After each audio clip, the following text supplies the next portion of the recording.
Isang mapagpalang araw at gabi sa inyong lahat sa angmang sulok ng mundo. Ito po ang ating topic. Dito nagsimula ang lahat. Viancy, ngiting hindi mapakali. Ayan, ano po kaya ito? Kung inyo pong naaalala yung sinabi ng ating Kalingap Rab doon po sa episode 57 ng ating love team, kung saan sinabi ni Kalingap Rab yung about po sa royal. Ano po kaya ang connection nito sa ating love team na EDC? Bago po natin talakayin, mega love shoutout po sa lahat ng member ng Arepa, Kalingap Reactor Partner at sa mga OFW na walang sawang sumusubaybay sa ating vlogs. Gayon din po sa mga subscribers, listeners, viewers. Ayan, mega love shoutout po sa inyong lahat.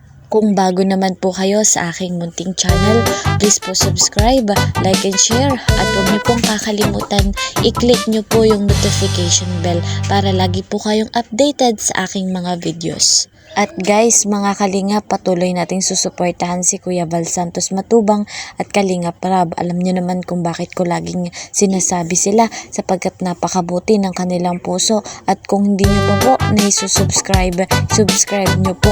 At kung pinapanood niyo yung kanilang videos, huwag niyo pong skip yung ads.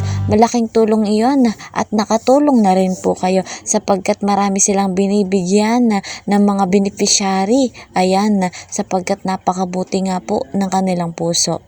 Guys, mga Kalingap, dito na po tayo sa ating topic. Viancy, ngiting hindi mapakali. Ayan, dito nga daw po nagsimula ang lahat. Ayon po sa ating Kalingap Rab, balikan po natin yung umpisa ng ating baby Viancy. Ito po yung part 5. Ayan, binalikan lang po natin guys. Syempre po, credit to the honor of this video, Kalingap Rab. Salita. Viancy. Ay, sorry. sorry. Excited na agad ako. Gusto ko nang buksin eh. Ay, panghanda na kayo. Okay. Ayan po, kitang-kita natin na meron nga pong konting spark na nung pagkakataong yan. Yung hawak nga po na soft drinks ng ating Papa Eds ay nabuksan niya na, no? Halip na hindi po dapat muna buksan, ay nabuksan niya na. Ayan, kaya naman nagtawanan sila. At itong baby Viancy natin na kung inyong napapansin na ay hindi mapakali. Nahihiya po siya at naiilang na rin. Ayan guys, mga Kalingap, panoorin pa po natin yung sunod na kaganapan na talaga namang nakakahalata tayo kay Viancy. Panoorin po natin ito. Marunong ka ba magluto? Opo. Ano niya kasi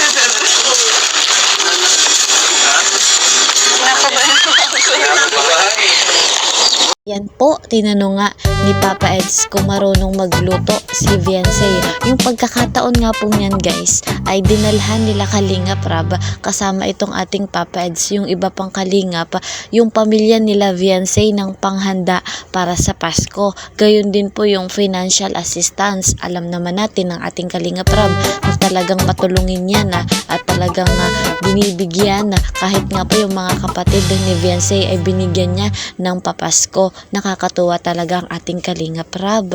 Balik nga po tayo sa ating topic na si Viancy nga po ay hindi mapakali nung kinakausap siya ng ating Papa Eds. At tinatanong nga ng ating Kalingap Rab, ang sagot niya po ay kinakabahan siya. Ayan, syempre naman, sino bang hindi kakabahan sa ganong eksena tapos kinakausap ka pa ni Papa Eds? Ay, nakakatuwa po talaga ang love team na EDC. Kitang-kita natin kung papaano nagsimula ang love team na ito. Dati nga po ay may ka-love team na ang ating Papa Eds at katatapos niya lamang at broken hearted siya nung panahong yon at buti na lang at tinambal po ng ating Kalingap Rab kay Viancy. Nag-boom ang kanilang love team at talaga namang patok na patok sa ating mga supporters, sa ating mga viewers. Ngayon nga po ay mag-iisang taon taon na.